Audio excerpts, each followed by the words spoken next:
Hi everybody.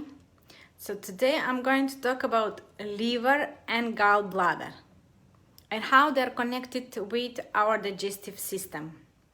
It's all interconnected, so it's all working together in harmony. So who here thinks that have problems with liver and gallbladder? Anybody? Just write in the comments. And what are your issues? What do you think you have problems with gallbladder and liver? Now I will explain how they work. Okay, so normally the liver has 500 functions in our body. It's the largest organ in our body. Actually, it's the second largest organ after our skin, but our skin is outside. But inside our body is the first largest organ.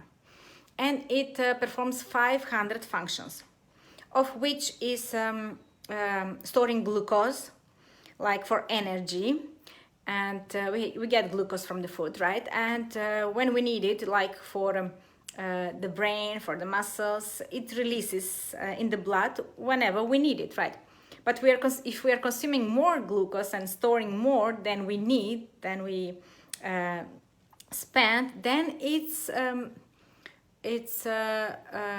storing as a fat, right? Then next function is creating bile, of course. It's producing bile, the liver, and it's sending it to the gallbladder for storage. Okay, and the next function is also cleaning from toxins. So this is the biggest organ that cleans, is our filter in the body, the liver, okay. So normally the liver produces bile and bile acids, and it's sending it for storage in gallbladder. And gallbladder is whenever we eat food, after it passes the stomach, it goes into the small intestines, and then the bile releases bile acids. The gallbladder releases the bile acids, and it's the main function is to the bile acids are killing the bad bacteria, and the main thing is to absorb the fat soluble nutrients like the vitamins and minerals like vitamin A, E, vitamin D, vitamin K. So this is the area where we absorb the nutrients, the fats and the nutrients, the small intestines. So it shouldn't be a lot of bacteria overgrowth here in the small intestine. They are normally in the colon, right? And bile is controlling that. So bile consists of 95% water, bile acids, and bilirubins, which are the breakdown of the red blood cells, which is the normal metabolic function. They're dying and creating new red blood cells. Then phospholipids, toxic waste material that the liver cleans, and it's sending it to the bile. And also cholesterol. So it's digesting the fats together with the lipase from pancreas, which is released, and we are absorbing the fats and the fat soluble nutrients at this time. Okay, so this is very important to have a very good amount of bile acids released. And bile actually is antioxidant, and it has anti-cancer properties. So it's not allowing bad bacteria to overgrow in this area. It's creating balance. And for example, and then the bile acids are going down in the colon, in the large intestine, where it is reabsorbed. So our body is smart. It doesn't want to waste anything. So 95% of the bile is reabsorbed in the colon, and it goes again in the liver, together with all the toxins that we have ingested with the toxic food, and the toxins that the bad bacteria are producing, like LPS, and it goes straight to the liver, where the detoxification process starts. There are 3 phases of detoxification. The first 2 are the liver is converting these fat soluble toxins into water soluble toxins, and then the body is expelling it through the urine and through the sweat. and if it's more toxins that it can handle, it's sending it to the bile, right? Storing in the gallbladder. So now, this is the normal pattern how the digestive process should normally be operating. For example, if we take a round of antibiotics, or if we have food poisoning maybe, what happens? So then it kills the good bacteria, these antibiotics, and allows the bad bacteria to overgrowth and to create more toxins, of course. And then we have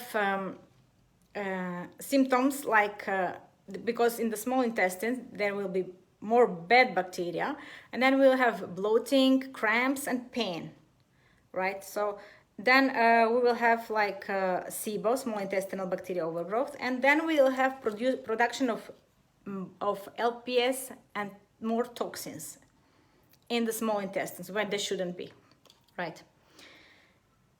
Okay, so when the good bacteria is low and they control our metabolic function, and then the sugar is off.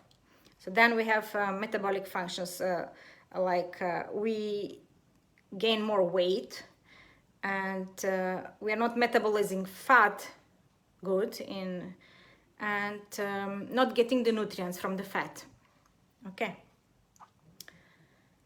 And then there are more toxins going through the bile and then reabsorbed in the liver, and the liver gets clogged with more and more toxins. So if there is more toxins that the liver can handle, then the liver is producing less and less bile. And when there is less bile produced in the gallbladder and stored, then the HCl, the acid in the stomach, is also less produced, right? So whenever we eat the food, we don't have enough HCl to kill the bad bacteria, and we don't have the bile salts to also to control the growth of the bad bacteria. Then we have the bad bacteria overgrowth in the small intestines, because they are balancing each other, right?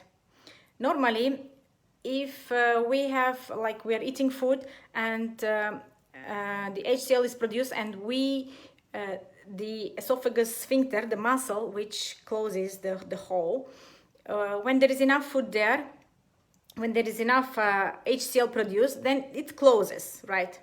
And it says, okay, now it's time to digest the food. But when there is not enough HCl produced, then the esophagus sphincter stays open, and then the food comes back, and we experience indigestion and acid reflux and GERD, right?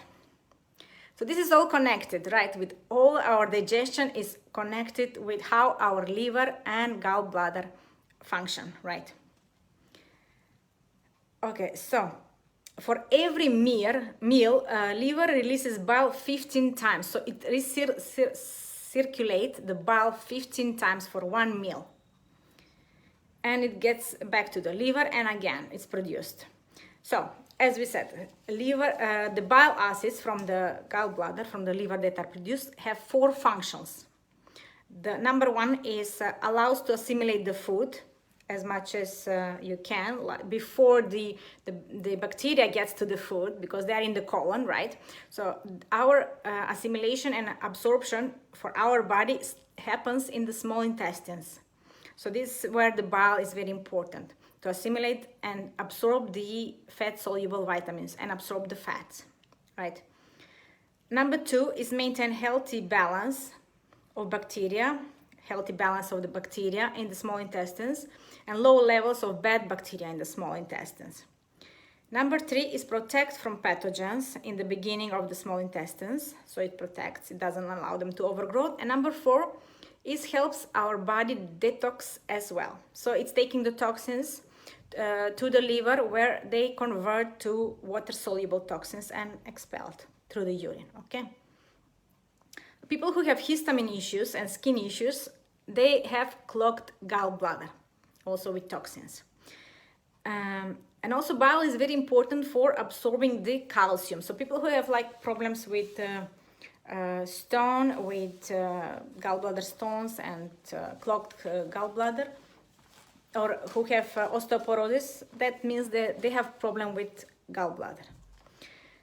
So symptoms like indigestion, bloating, food intolerance, or systemic inflammation, diabetes, depression, because the pathogens that are grown are creating neurotoxins, and these toxins, which are stored in the fat, so 300 times we have more toxins in the fat cells, because the liver, it has to put them somewhere if cannot, if there are too many, because there are 100,000 toxins in the world, you know, of which, you know, 84,000 are registered, and 50% of them are carcinogenic. Okay, so they're also, if the liver is over toxic, they have toxic overload, it stores in the fat cells, and our brain is 95% fat. So these toxins are stored in the brain cells. So if we have problem with memory, with concentration, with brain fog, so that means the problem starts from the liver and the gallbladder and our digestion, you know, everything is interconnected. Because the bad bacteria creates neurotoxins. So these toxins are stored in the brain. Let me see. Wait.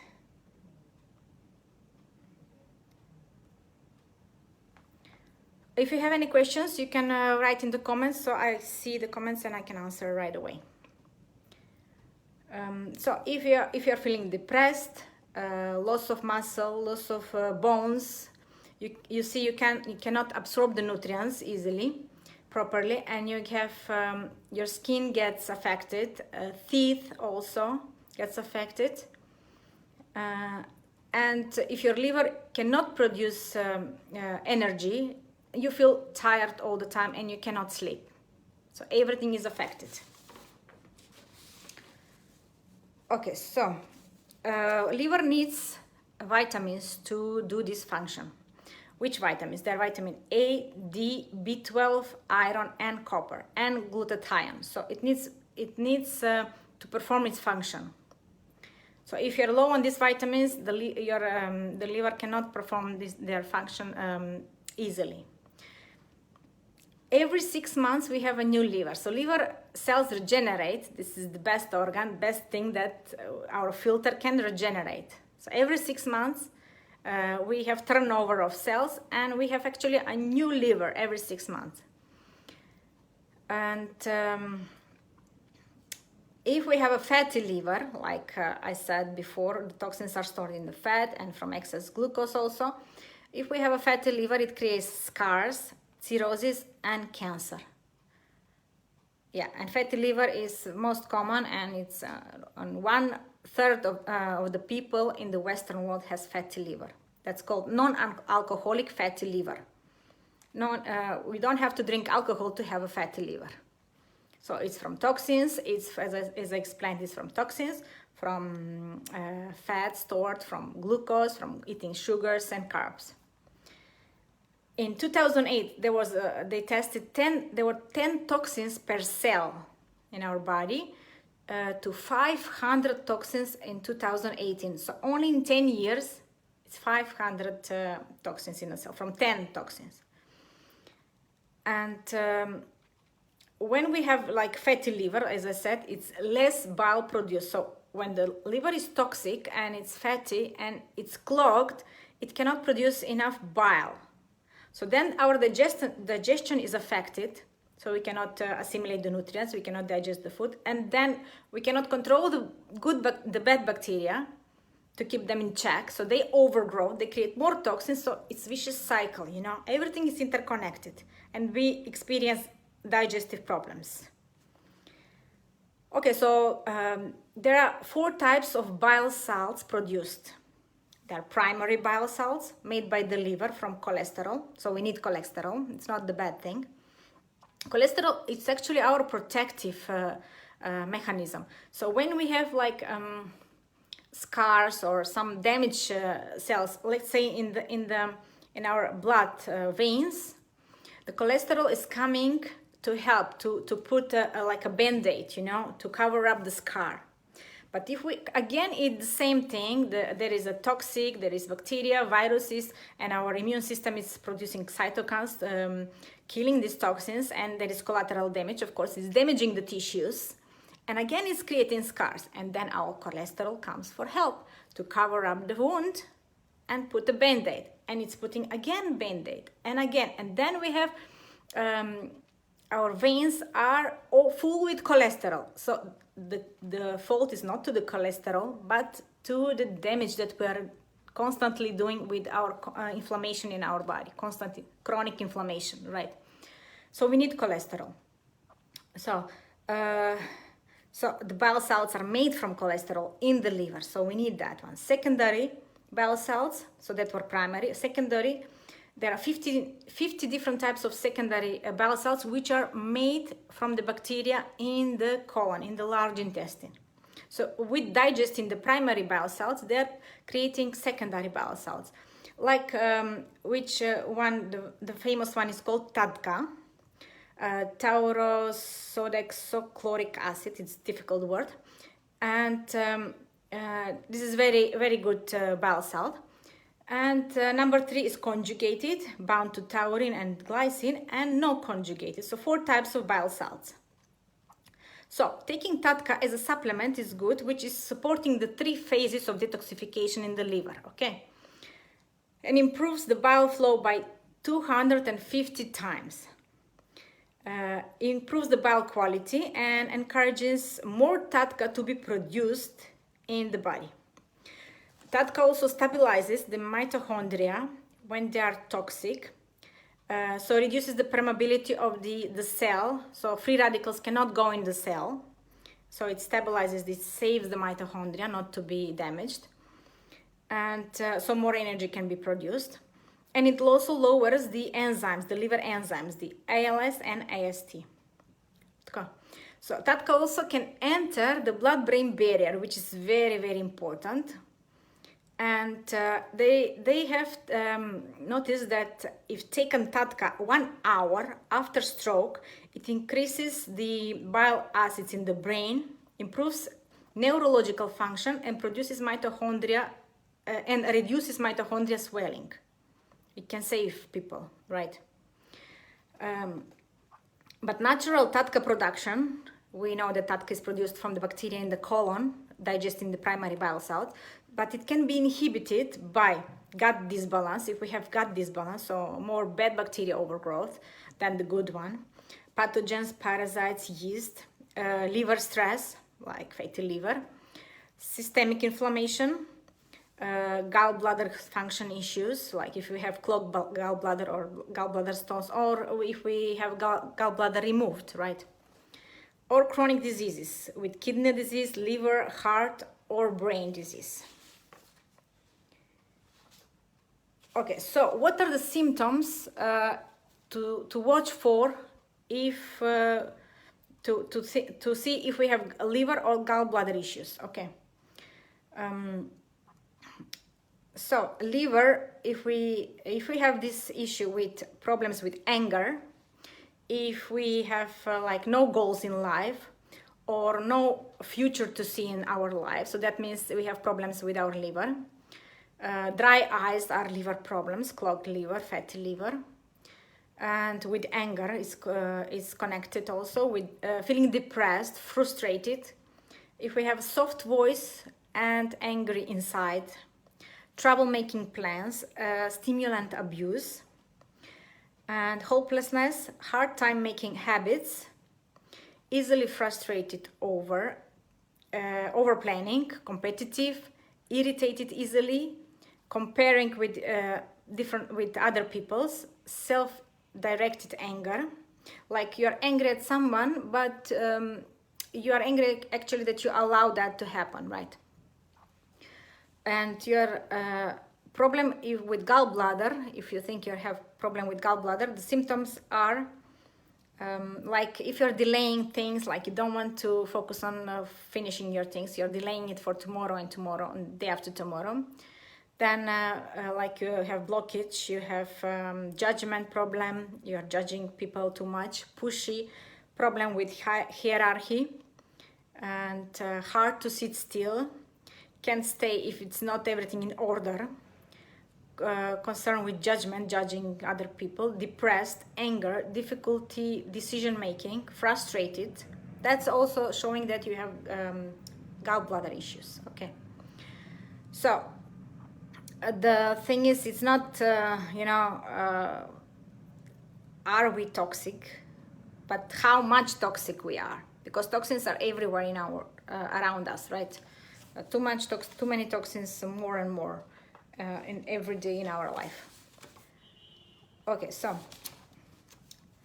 what we can do about it? So as I said, you can take like Tatka supplement. If you think you have problems with gallbladder, I can post a link where to order that one, and let me know which one of you have issue with gallbladder or with liver or with digestive issues, which are also connected with liver and gallbladder. So any of these symptoms, just write below. Let me know. What you can do, you can take some supplements like B6, B12, vitamin C, because liver uses a lot of vitamin C with the phase 1 and 2 detoxification, as I explained before. Vitamin A also. As I said, eggs, pork and onion are common with gallbladder issues, so reduce this kind of food, as well as fatty food. Inulin also can get worsen liver issues, but good is to take also glutathione, and you can use sauna for detoxification, because it's proven that not only the heavy metals but also the mycotoxins from the mold can be expelled from the sweating when taking a sauna. And people who have gallbladder removed, they may not need bile supplement if they don't have any digestive issues or toxic issues of any autoimmune disease or any skin issues or brain issues, bone issues. They may not need. They may have a normal digestive balance. But when they eat, for example, if they eat fatty food, if after 20 minutes they go to the toilet, they have diarrhea, then they may need this supplement. So as I said, I will post the link where you can find the Tatka supplement, which is very good. And let me know if you have any issues or problem with gallbladder or with the liver and with the toxins. Maybe you had some taken antibiotics before, maybe you have had food poisoning, and all this balance is being damaged and we experience so many issues. So I hope you like this video. So like and share this video with friends and family that you think will find it useful, and to understand how this is all interconnected, how it works, the liver, gallbladder and our digestion, and from what the problem starts and how we can fix them. Okay, so thank you for watching and see you in my next video. Bye.